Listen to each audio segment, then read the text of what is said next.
Hello दोस्तों, कैसे हो आप सभी। आशा है कि आप सभी बेहतरीन होंगे। इसके पहले वाले वीडियो में लेसन 1 का हम लोग परिचय सीख चुके थे। इस वीडियो में हम लोग सीखने वाले हैं एक्सरसाइज 1.1 का क्वेश्चन फर्स्ट। प्रश्नावली 1.1 का क्वेश्चन फर्स्ट देखिए क्या है। क्वेश्चन है निम्नलिखित संख्याओं के अभाज्य गुणनखंडों के रूप में व्यक्त कीजिए। यानी जो यहाँ पे संख्या दिया गया है इसका भाज्य गुणनखंड करना है। अभाज्य गुणनखंड करना है तो वही आंसर हो जाएगा आपका। आइए देखते हैं कैसे होता है। सबसे पहले हम लोग को जानना चाहिए अभाज्य गुणनखंड क्या होता है। अभाज्य गुणनखंड जानने से पहले हमको ये जानना चाहिए कि अभाज्य संख्याएं कौन सी होती हैं। तो देखिए अभाज्य संख्याएं वह संख्याएं होती है अभाज्य संख्या क्या होती है। तो कोई ऐसी संख्या जो एक के टेबल में आए या तो खुद के टेबल में आए वह अभाज्य संख्या होती है। जैसे अगर 2 को ले लिया जाए तो 2 जो है क्या एक के टेबल में आता है, तो बिल्कुल आता है। क्या खुद के टेबल यानी कि 2 के टेबल में आता है, बिल्कुल आता है। इन दोनों के अलावा किसी तीसरे के टेबल में आता है क्या, बिल्कुल नहीं आता है। इसलिए क्या है, अभाज्य है। अगर 3 को देख लिया जाए, 3 के एक के टेबल में आता है, बिल्कुल आता है। खुद यानी कि 3 के टेबल में आता है तो बिल्कुल आता है। इसके अलावा किसी के टेबल में आता है क्या, कभी नहीं आता। इसलिए भी क्या है, अभाज्य है। ठीक इसी प्रकार से कई संख्याएं हैं। 3 हो गया, 5, 7, 11, 13, 17, 19, ये सब क्या है, अभाज्य संख्याएं हैं। आइए देखते हैं कि कैसे होता है इस प्रकार का सोल्यूशन। होगा फिर 2 से 2 का टेबल ऐसा पढ़िए कि 7 आ जाए, 2 3 6, 1 बच गया, यहाँ जाएगा तो 18 हो जाएगा, 2 9 18। फिर 3 से काटेंगे, 3 1 3, 3 3 9, फिर 13 से काट देंगे तो इतना आ जाएगा। अब क्या होगा, इसको भी लिखेंगे 156 बराबर 2 गुणे 2 गुणे 3 गुणे 13। 2 यहाँ पर 2 बार है तो लिखेंगे 2 पे पावर 2, 3 गुणे 13। यही आपका आंसर हो जाएगा।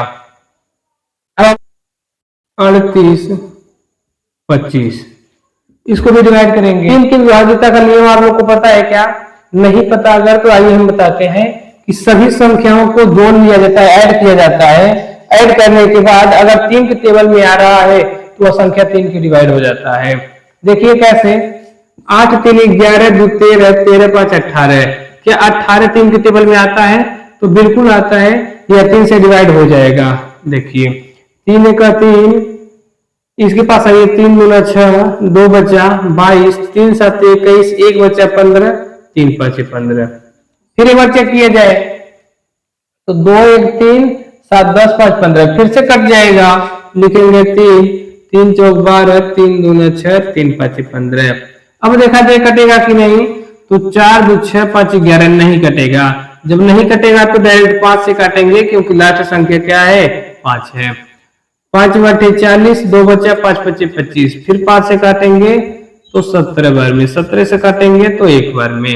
इसका क्या आया, तो 2 पे पावर 2, सॉरी 3 पे पावर 2 और 5 पे पावर 2 इंटू 17 आप लोग कर लीजिएगा। आइए देखते हैं 5005 क्या है। चौथा क्वेश्चन 5005 किससे, तो 5 से। 5 1 5 0 0 1।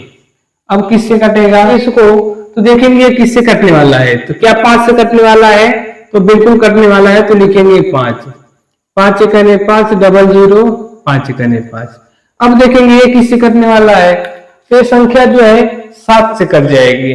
लिखेंगे यहाँ पर 7 7 1 7, 3 बच्चा यहाँ आया, 7 चौके 28, 2 बच्चा यहाँ आया, 7 3 21। अब 143 किससे कटेगा, 143 11 से कट जाएगा। 11 1 11, 3 बचा 33 हो गई, 11 3 33 और 13 से कट जाएगा। तो 5005 का जो आ गया गुणनखंड ये क्या आया, तो 5 गुणे 7 गुणे 11 गुणे 13, यही आपका आंसर हो जाएगा। अब एक और बचा है 74 29। आइए देखते हैं इसका सॉल्यूशन कैसे होता है। 74 29। तो आइए देखते हैं अगला क्वेश्चन क्या है। अगला है 74 29।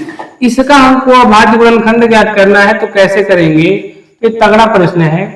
इसको हम काटेंगे तो 17 से काटेंगे। किससे, 17 से, देखिए यहाँ पे लिखेंगे 17। अब 17 का टेबल ऐसा पढ़िए इतना आ जाए तो 17 चौके होता है 68, बचा कितना तो 6, 61 हो गया, 17 तिया 51, बचा 11, यहाँ पे 119 हो जाएगा और 17 7 119।